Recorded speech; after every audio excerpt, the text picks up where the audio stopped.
Story: A Severed Head for You. I stood on the porch looking at the black mist. Mortimer was beside me, watching. The mist coiled and turned, folding in on itself rapidly. It appeared more turbulent than usual, emanating a hiss like a viper warning you to stay away.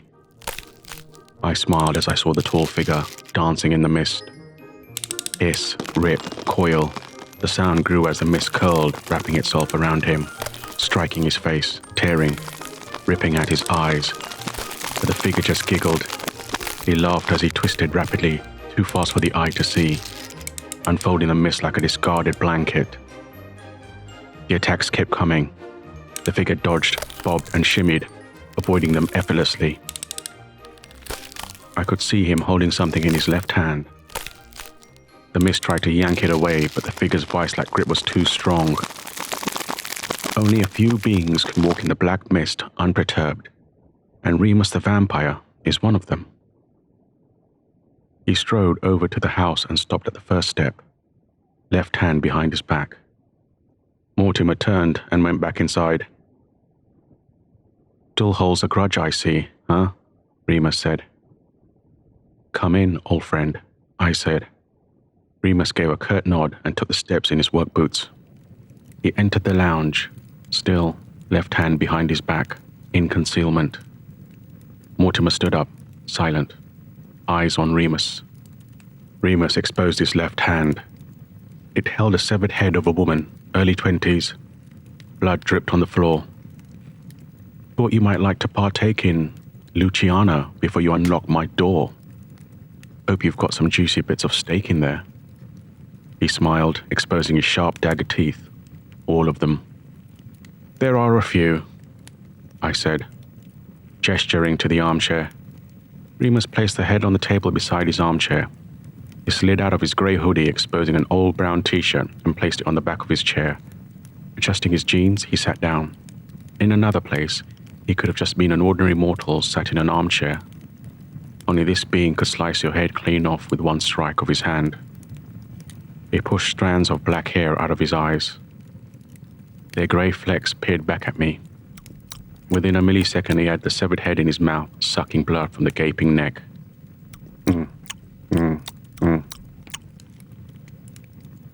And people think vampires are cool.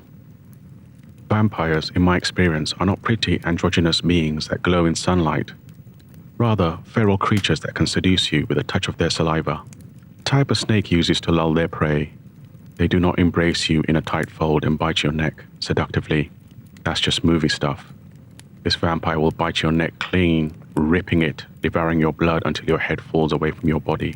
He'll continue to drink until you are just a dried husk, devoid of life juice. Remus placed the gaunt head on the table.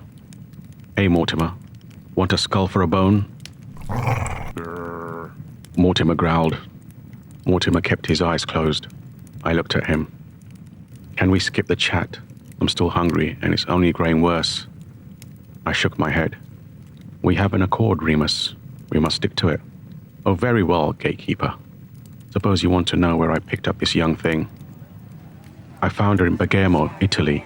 She was working tables at Filippetto's eatery." Cappuccino there is exquisite." Remus tapped the head. "She wandered over to you, didn't she?" I said. "She did. Kept coming back to my table. I was sat alone, sipping a lager, watching the world go by. Kept to myself, but she insisted we met later. Guess I look her age." Remus looked down at the platinum band on his left ring finger. "Some of them are just drawn to me, almost like they want to taste the blood in my veins.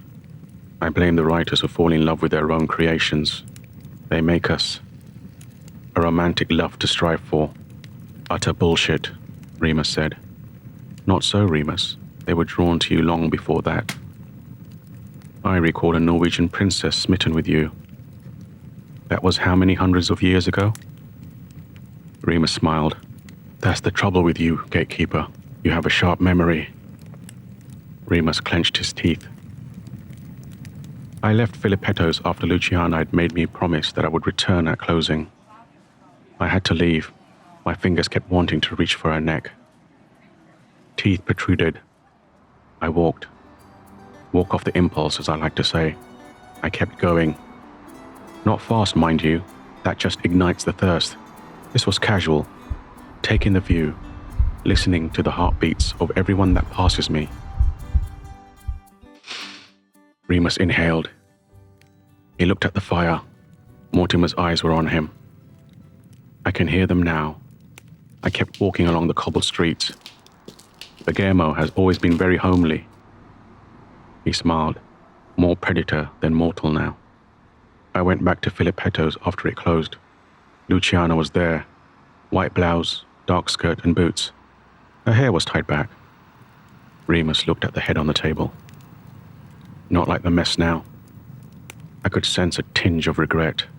Remus turned back to me. I could smell the rose fragrance down the street as I approached. Her heart was racing, her legs twitching. Her weight shifted between her feet. I took her in an embrace. She squeezed me back and kissed me. It was soft and innocent at first. I waited, lips still touching, and then her eyes glazed. That was the moment her innocence had left her. I suggested we go back to her place. She agreed with a smile. We walked in an embrace to her home. She lived with her elderly mama and papa. Luciana asked that I wait in the lounge until she came down to fetch me, insisting I stay quiet as her parents were asleep, and then she retreated up the stairs. I slipped upstairs without hesitation, seeing her undressing in her room. Her slender hips called me. I clenched my teeth and shifted without sound to the other room, where her elderly parents were asleep. Her father opened his eyes as I leaned over him and sank my teeth into his wife's throat. I cut his scream out with the hand over his face. I then peered into his eyes, lowering my lips to his. They touched, softly. Softly my saliva slid into his mouth. "Stay still, stay quiet," I whispered. Immediately he was mute, fear rolling out of his eyes and pores. He watched me drink from his wife's throat. It was ecstasy. Blood trickled down my throat, all of it devoured. I licked the remaining dribbles off her neck. I sat up and looked out the window. It was a cloudless night. Releasing his wife's shoulders, her head fell on the floor with a thud. I turned to look at Luciana's papa. Remus looked at the fire flickering in the fireplace. Mortimer watched him. He turned to me. I couldn't help myself.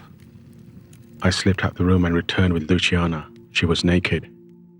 "Stay quiet," I whispered. Tears ran down her face. Her papa watched as we made love. Every now and then I turned and caught his eyes, watching his daughter arc her back in arousal. I smiled, exposing my teeth. He gasped. Again. He exhaled, eyes closed. Stillness. Luciana dug her nails into my back as I pushed further. She looked at her father, her mouth opened in horror, but she couldn't help herself, arcing her back again. Again. I kissed her once more, calming her. Slowly I retreated down her navel until I reached the space between her thighs. Extending my teeth, I bit, hard. Again. Blood poured and I drank it all. As her heartbeat lulled, I took her head in my left hand and sliced. My fingers cut through her neck. "This is what I brought here." Remus tapped the head on the table. "Why didn't you come sooner?" I said. Thirst wasn't that bad yet. It wasn't until I went home to Pagoma and saw Luciana, gatekeeper. She was deep in a novel about vampire brothers. I could hear her thoughts of wishing to meet one and being turned. She would have been happy to drink blood provided she could live forever. It was enticing. Remus's teeth protruded. She invited a vampire into her life. The look in her eyes when she met one, let's just say, it killed her papa. Remus stood up. "Please." He shook his head. "Very well." I stood up. Mortimer stood up and took a step towards Remus. "Ah, Mortimer, you think I could hurt my old friend?" Yeah, that's why I prefer Hamish. Where is the old soul? He won't be back for a while, I said. I strode out the door, followed by Mortimer. Remus filed in behind him. We walked down a set of stairs and then turned right, one door further, and we came to the second door on the left. I turned the keyhole anti-clockwise and then twisted the knob. The door opened to Pagoma, long before the cobble streets, street lamps, and eateries. When it was just a piece of hilly land with a few modest huts, the villagers were gathered around two large fires. Each one had a figure tied in the middle, burning with no sound, as the villagers jeered in joy. Remus watched the fires, the remnants of his parents. His eyes turned cold, teeth protruded. He dashed into the village. Ah, ah, ah! Shouts and screams came. The villagers turned to see a feral beast sprinting towards them. I watched as Remus ripped arms off, slit throats, flung children into the fire, and screamed a terrible scream that made the nearby trees shriek in terror. He drank blood till his heart's content. When he was done, nothing was left standing.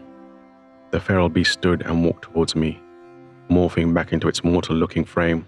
Naked, Remus stepped across the doorway, and he appeared in his brown t-shirt and jeans with boots once more. Thank you.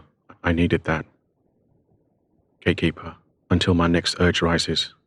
I nodded. Mortimer went upstairs. Best get going, Remus said. He followed me back upstairs. We reached the entrance of my house. Other than Luciana and her parents. Did you leave any more husk? Remus shook his head. Just those three. I know they will come to me, and I'll have to listen. But from where I'm stood, 3 bodies in a decade is not bad. Imagine if you didn't help me, how many would I drink? Cow blood does not hold me, Gatekeeper. It barely touches the urge. I take it because I don't want to be haunted by any more souls. Remus smiled. Remus, the hauntings will only get worse. They will turn feral if neglected. Do you want that deafening sound in your mind? Remus shook his head. I know. It's bad, but like you, I have to deal with my karma. Remus smiled again. The grey in his eyes flickered. Descending the steps, he disappeared into the black mist.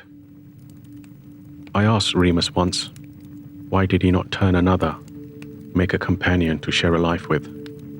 His response, why would I do that to this world? Remus was born a vampire. He could not help his nature any more than a tiger could help biting into a water buffalo's neck.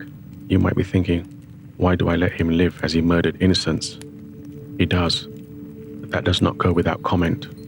You see, Luciana and her parents will haunt him, and he will have to live with that. They will talk to him when he sleeps. Would you want that? Every night? For those of you seeking to be a vampire, I urge you to stay away from Remus, for he will not turn you, rather toy with you, and then kill you. There are others who would welcome the chance. Before you do, remember, immortality is not about your life being extended indefinitely. Rather, it is about your suffering extended indefinitely. When you have a little money and comfort, with a sprinkle of joy, you want to live forever. If your home was a bin in a dank alley, and your dinner was a soggy fish burger, you'd want it to end. Think on that. It's all about perspective. See you next Sunday at 11. Godspeed.